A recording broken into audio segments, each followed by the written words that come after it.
नमो नारायण। स्वस्थ रहें, सुखी रहें। संपूर्ण गुरु सत्ता को मैं प्रणाम करता हूं। आप सभी आत्मबंधुओं को मेरा प्रेमपूर्ण नमस्कार। मित्रों, आज हमारा चर्चा का विषय है प्राकृतिक चिकित्सा क्या है। आइए प्राकृतिक चिकित्सा के बारे में जानते हैं। प्राकृतिक चिकित्सा प्रणाली चिकित्सा की एक रचनात्मक विधि है जिसका लक्ष्य प्रकृति में प्रचुर मात्रा में उपलब्ध तत्वों के उचित इस्तेमाल द्वारा रोग का मूल कारण समाप्त करना है। यह न केवल एक चिकित्सा पद्धति है बल्कि मानव शरीर में उपस्थित आंतरिक महत्वपूर्ण शक्तियों या प्राकृतिक तत्वों के अनुरूप एक जीवन शैली है। आइए जानते हैं प्राकृतिक चिकित्सा के मूलभूत सिद्धांत। सभी रोग, उनके कारण एवं उनकी चिकित्सा एक है। चोट और वातावरणजन्य परिस्थितियों को छोड़कर सभी रोगों का मूल कारण एक ही है और इनका इलाज भी एक है। शरीर में विजातीय पदार्थों के संग्रह से रोग उत्पन्न होते हैं और शरीर से उनका निष्कासन ही चिकित्सा है। रोग का मुख्य कारण जीवाणु नहीं है। जीवाणु शरीर में जीवनी शक्ति के ह्रास के कारण विजातीय पदार्थों के जमाव के पश्चात तब आक्रमण कर पाते हैं जब शरीर में उनके रहने और पनपने लायक अनुकूल वातावरण तैयार हो जाता है। अतः मूल कारण विजातीय पदार्थ है, जीवाणु नहीं।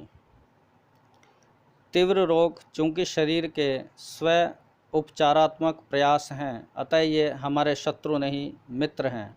जीर्ण रोग तीव्र रोगों के गलत उपचार और दमन के फलस्वरूप पैदा होते हैं। प्रकृति स्वयं सबसे बड़ी चिकित्सक है। शरीर में स्वयं को रोगों से बचाने व अस्वस्थ हो जाने पर पुनः स्वास्थ्य प्राप्त करने की क्षमता विद्यमान है। प्राकृतिक चिकित्सा में चिकित्सा रोग की नहीं बल्कि रोगी की होती है। प्राकृतिक चिकित्सा में रोग निदान सरलता से संभव है। किसी आडंबर की आवश्यकता ही नहीं। उपचार से पूर्व रोगों के निदान के लिए लंबा इंतजार भी नहीं करना पड़ता। जीर्ण रोग से ग्रस्त रोगियों का भी प्राकृतिक चिकित्सा में सफलतापूर्वक तथा अपेक्षाकृत कम अवधि में इलाज होता है। प्राकृतिक चिकित्सा से दबे रोग भी उभर कर ठीक हो जाते हैं। प्राकृतिक चिकित्सा द्वारा शारीरिक, मानसिक, सामाजिक, नैतिक एवं आध्यात्मिक चारों पक्षों की चिकित्सा एक साथ की जाती है।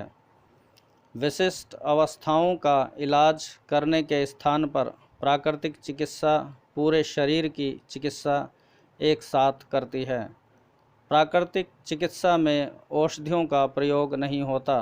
प्राकृतिक चिकित्सा के अनुसार आहार ही औषधि है।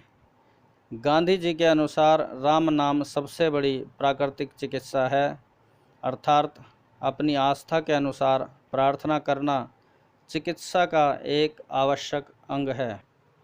प्राकृतिक चिकित्सा के अंतर्गत 5 तत्व जिससे हमारा शरीर बना है, पृथ्वी, अग्नि, जल, वायु और आकाश, इन सब की सहायता से ही चिकित्सा होती है, रोगों का निदान होता है। इसके अंतर्गत जल चिकित्सा के अंतर्गत कटी स्नान, भाप लेना, पूरे शरीर पर मट्टी का लेपन, मड बाथ, मट्टी की चिकित्सा, मट्टी की पट्टी पेट पर रखना, पूरे शरीर की गीली लपेट और धूप नाहन, सौर चिकित्सा, सूर्यकिरणों के जो 7 रंग हैं, अलग अलग तरह के शीशे लगाकर 7 रंगों के और उसके अनुरूप रोगों की चिकित्सा करना प्राकृतिक चिकित्सा के अंतर्गत आते हैं।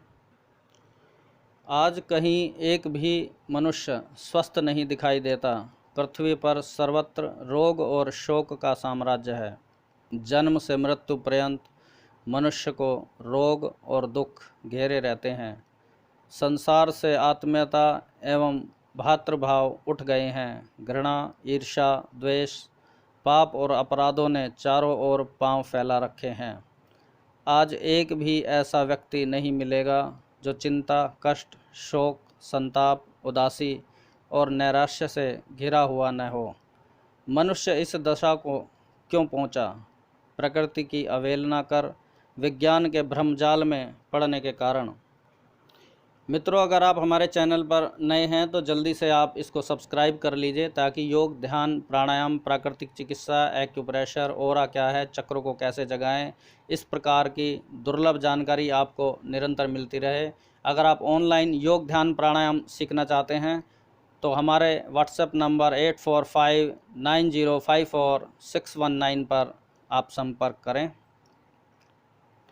मित्रों, प्रकृति के सिखावन के ढंग कुछ निराले हैं। उसकी शिक्षा न पुस्तकों में लिखी मिलती है, न वह बंद कोठरियों में बैठा कर शिक्षा देती है। वह अपनी इच्छा को साफ साफ और सही सही मनुष्य की नैसर्गिक प्रवृत्ति और ज्ञानेंद्रियों द्वारा प्रकट करती है। संयत मनुष्य का विवेक भी जागृत रखती है। संसार के हर हिस्से के जंगली कहलाने वाले लोग आज भी स्वास्थ्य संबंधी नियमों का पालन करते हैं। यह सर्वविदित है कि प्रकृति के इन बच्चों की ज्ञानेंद्रियां इतनी तेज और नैसर्गिक प्रवृत्ति इतनी सतर्क होती है कि स्वास्थ्य के लिए हानिकारक या उसे जोखिम में डालने वाली किसी भी वस्तु को वे तुरंत ताड़ जाते हैं। उदाहरण स्वरूप, वे न कभी वनस्पति शास्त्र का अध्ययन करते हैं, न किसी अन्य शास्त्र का, पर जहरीले पौधों को पहचानने में वो कभी धोखा नहीं खाते। पहले विकसित मनुष्य जाति का सुसभ्य प्राणी भी जीवन समुद्र तरने के लिए शुभ नक्षत्रों से ही प्रकाश लेता था और रोग एवं दुख से बचा रहता था, पर उसकी बुद्धि के विकास में अपनी बुद्धि से अपना नाश रूपी खतरा छिपा हुआ था। पशु से ऊपर मनुष्य को जो बुद्धि मिली है वह इसलिए है कि वह ईश्वर के साथ अपना संबंध समझ सके, ईश्वर के शिव और सुंदर स्वरूप को जान सके और प्रभु के योग्य पुत्र की भांति आचरण कर अपना जीवन उन्नत कर सके। मनुष्य की बुद्धि में ही मनुष्य की विशिष्टता की पराकाष्ठा छिपी हुई है, पर मनुष्य ने अपनी बुद्धि का उपयोग किया अपने को कुदरत के रास्ते से अलग करने में। पहले उसने प्रकृति के बोल की ओर से अपने कान बंद किए और अपनी तर्क शक्ति की प्रेरणा पर चलने लगा। उसमें अपना शिक्षक और अपना नियंता स्वयं बनने की इच्छा उत्पन्न हुई। वह अपना ईश्वर आप ही बन बैठा। अपनी तर्क शक्ति और बुद्धि बल को उसने विशेष एवं कठिन अध्ययन अन्वेषण में लगाया। उसी के आधार पर उसने जीवन के लिए भोजन, वस्त्र, कार्य, शिक्षा आदि के वर्तमान नियम बनाए। यहीं से आधुनिक सभ्यता का जन्म हुआ। मानव बुद्धि के इस दुरुपयोग द्वारा विज्ञान की उत्पत्ति हुई। ऐसी गलत नींव पर खड़े किए गए विज्ञान से अनर्थ के सिवा और क्या आशा की जाती है। यहाँ हम औषधोपचार, रसायन शास्त्र, देह रचना शास्त्र और जीवन विज्ञान के उपदेशों एवं उनके द्वारा प्रस्तुत प्रमाणों पर विचार करेंगे। कुदरत की आवाज़ हमेशा मनुष्य के प्रति ईमानदार रही, पर विज्ञान बाइबल की कथा के सर्प की भांति प्रारंभ से ही उसे धोखा देने, पथभ्रष्ट करने और गलत शिक्षा देने में लगा रहा। यद्यपि प्रारंभ से ही विज्ञान की प्रशंसा के गीत गाए जाते रहे हैं कि यह सुख शांति का प्रदाता है, पर मनुष्य ने विज्ञान की जितनी ही अधिक सुनी विशेषता औषध विज्ञान की, उतना ही वह रोग और दुर्भाग्य का अधिकाधिक शिकार बना। निश्चित रूप से स्वास्थ्य और सुख प्राप्त करने का एक ही उपाय है कि मनुष्य विज्ञान और विज्ञान सम्मत सभी वस्तुओं से किनारा कशी अख्तियार करे। विज्ञान के इस धूर्त सर्प से पूर्णतः अपनी रक्षा कर सकना तो अत्यंत कठिन है, क्योंकि बचपन से ही मनुष्य के कानों में विज्ञान की गुनगुनाहट पड़ती रही है और पोथियों द्वारा भी यह विष उसके दिमाग में पहुंचता रहा। मनुष्य का अधिकांश स्वास्थ्य और सुख इसी विज्ञान की भेंट हो गए। तथापि आज जिधर देखो उधर देवता की भांति विज्ञान की पूजा हो रही है।